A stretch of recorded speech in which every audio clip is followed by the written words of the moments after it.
నమస్తే, welcome to T Times news. ఎప్పుడెప్పుడా అంటూ ఎదురు చూస్తున్న మహారాష్ట్ర, జార్ఖండ్ ఎన్నికల ఫలితాలు వెలువడ్డాయి.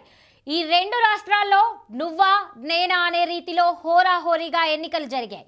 ఎగ్జిట్ పోల్స్ అంచనాలకు అనుకూలంగానే జార్ఖండ్లో బీజేపీకి అంతగా రాణించకపోయినా మహారాష్ట్రలో భారీ మెజారిటీని కైవసం చేసుకుంది. మున్ముందు దీని ప్రభావం మరికొన్ని రాష్ట్రాల్లో జరగబోయే అసెంబ్లీ ఎన్నికల్లో బీజేపీ తన సత్తా చాటుకుంటుందా?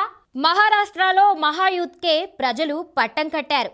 ఎగ్జిట్ పోల్స్ అంచనాలకు మరాఠా ప్రజలు మహాయూతి పార్టీల వైపే మొగ్గు చూపారు. కౌంటింగ్ ప్రారంభమైన సమయం నుంచి మహాయుతి కూటమి ఆధిక్యత కొనసాగుతుంది. ఇప్పటికే 215 సీట్లలో ఆధిక్యతతో బీజేపీ కూటమి అధికారం ఖాయం చేసుకుంది. అంచనాలకు భిన్నంగా కాంగ్రెస్ కూటమి ఆధిక్యత ఉంటుందని భావించిన ప్రాంతాల్లోనూ మహాయుతి సత్తా చాటింది. మొత్తం 288 అసెంబ్లీ స్థానాలు ఉన్న అసెంబ్లీలో మ్యాజిక్ ఫిగర్ 145 దాటి అత్యధిక స్థానాల్లో బీజేపీ తన సత్తా చాటుకుంది. కాంగ్రెస్ కూటమి 62 స్థానాలతో వెనుకంజలో ఉంది. దీంతో మహాయుతి కూటమిలో ఆధిక్యత స్పష్టంగా కనిపిస్తోంది. వాస్తవానికి మరాఠీలో తొలి నుంచి పక్కా వ్యూహాత్మకంగా బీజేపీ అడుగులు వేసింది. ప్రధానంగా సామాజిక సమీకరణాలు, స్థానిక అంశాలకు ప్రాధాన్యత ఇచ్చింది. కొన్ని సామాజిక మాధ్యమాలు కాంగ్రెస్కి మద్దతు తెలిపినా ఫలితం అంతగా ప్రభావం చూపలేదు.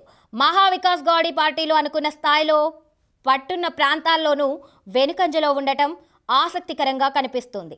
2019 ఎన్నికల తర్వాత మహారాష్ట్రలో పెద్ద పొలిటికల్ హైడ్రామానే నడిచింది.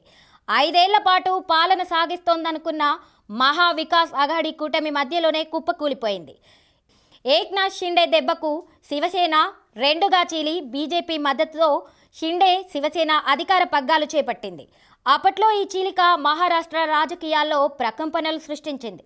ఆ తర్వాత అనేక పరిణామాలతో రాజకీయ ముఖచిత్రం పూర్తిగా మారిపోయింది. అజిత్ పవార్ నాయకత్వంలో ఎన్సీపీలోనే మరో వర్గం ఏర్పాటై తన వర్గంతో మహాయుతిలో చేరిపోయారు. శరద్ పవార్ నాయకత్వంలో ఉన్న ఎన్సీపీ అలాగే కొనసాగింది.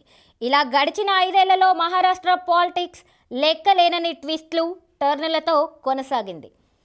ఏది ఏమైనా బీజేపీ కూటమి మహారాష్ట్రలో ప్రభుత్వాన్ని ఏర్పాటు చేసే అవకాశాలు మెండుగా కనిపిస్తున్నాయి.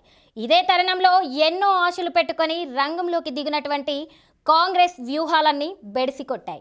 శరద్ పవార్ ఎన్ని వ్యూహాలు పన్నినా బీజేపీ ముందు తేలిపోయాయనే చెప్పవచ్చు. దేశవ్యాప్తంగా బీజేపీ మరోసారి తన సత్తా చాటుతూ ముందుకు వెళ్తోందని మహారాష్ట్ర ఎన్నికల ఫలితాలు చూస్తే అర్థం చేసుకోవచ్చు. దీని ప్రభావం 2026లో జరగబోయే మరికొన్ని రాష్ట్రాల అసెంబ్లీలోనూ బీజేపీకి ఎంత ప్రభావం చూపబోతుందనేది వేచి చూడాలి.